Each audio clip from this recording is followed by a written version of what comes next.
Փաստի տեղեկություններով նոյեմբերի 12-ին Հայաստան է ժամանելու ԱՄՆ նախագահ Դոնալդ Թրամփի որդին, Թրամփ կրծերը։ Ըստ թերթի աղբյուրների, այցի նպատակները ներառում են բիզնես հետաքրքրություններ, իշխանությունների տարբեր շրջանակների հետ հանդիպումներ։ Առայժմ հայտնի չէ Նիկոլ Փաշինյանի հետ հանդիպում նախատեսված է թե ոչ։ Հավանական է համարվում, որ այցը կազմակերպել է ԱՄՆ-ում ՀՀ նորանշանակ դեսպան Նարեկ Մկրտչյանը, որպեսզի շեֆին ապացուցի իր գործունեության արդյունավետությունը։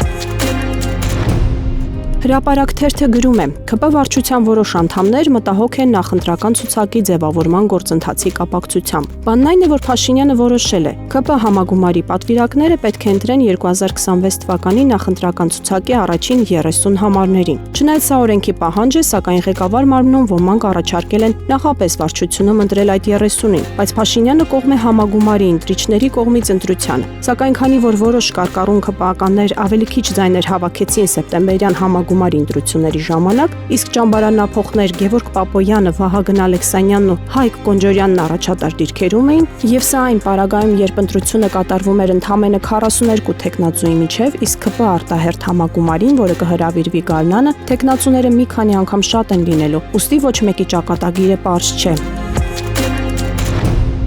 Ժողովուրդը գրում է. այժմ միջանցքներում վերջին օրերին նկատելի է լարվածություն։ Իշխող ՔՊ խմբակցության մի շարք պատգամավորներ բացահայտ կամ քողարկված դժգոհություն են արտահայտում գլխավոր դատախազ Աննա Վարդապետյանի հասցեին։ Իշխանական շրջանակներում վաղուց են դժգոհում Վարդապետյանի պահվածքից, ընդգծելով, որ նա գոռոզ ու հպարտ է, քիչ է շփվում իշխանության ներկայացուցիչների հետ եւ պահպանում է բացառապես ուղիղ կապ վարչապետ Նիկոլ Փաշինյանի հետ։ Այս ֆոնին խորհրդարանում ավելի ակնառու է դառնում այն հակասությունը, որ մյուս ուժային կառույցների ղեկավարները առանց խուսափելու ներկայանում են ազգային ժողովում հաշվետվություններով ու զեկույցներով, մինչդեռ դատախազի փոխարեն ազգային ժողով էր ներկայացել գլխավոր քարտուղարը։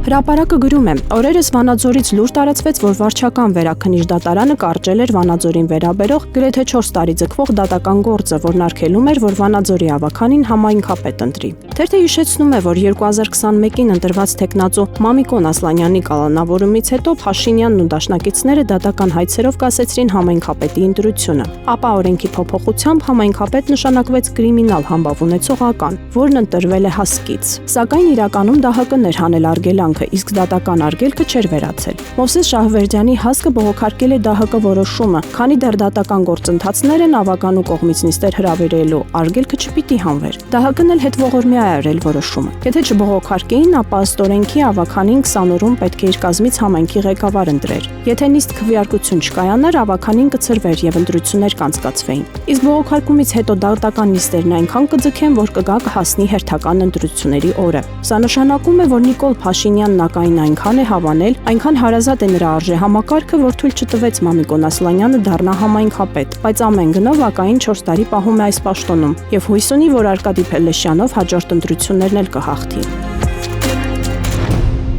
Ժողովուրդը գրում է. Կիրակի օրով Արագածոտնի թեմի բոլոր հոգևորականներին ՀՀ քննչական կոմիտե կանչած քննիչը այլևս չի հետաքրքրվում այդ գործով։ Նոր ծանոթություններ չկան, իսկ հոգևորականների քննչական գնալու պատրաստակամությունը փաստացի մերժվում է։ Ծանոթման հեղինակը Երևանի քննչական վարչության ավագ քննիչ Նազելի Սարգսյանն էր։ Թերթը հոգևորականների պաշտպաններից փորձել է տեղի կանալ, թե ինչ ընթացք ունեցավ ծանոթությունների գործը։ Պարզվել է ոչ մի ընթացք չկա։ Փաստաբաններից է թերթը տեղեկացել, որ շաբաթ օրվանից հետո որևէ մեկը ծանոթություն չի ստացել։ Հոգևորականների կողմից հայտնված պատրաստակամությունը մեկ այլ օր ներկայանալու քննչական կոմիտե փաստացի մերժվել է։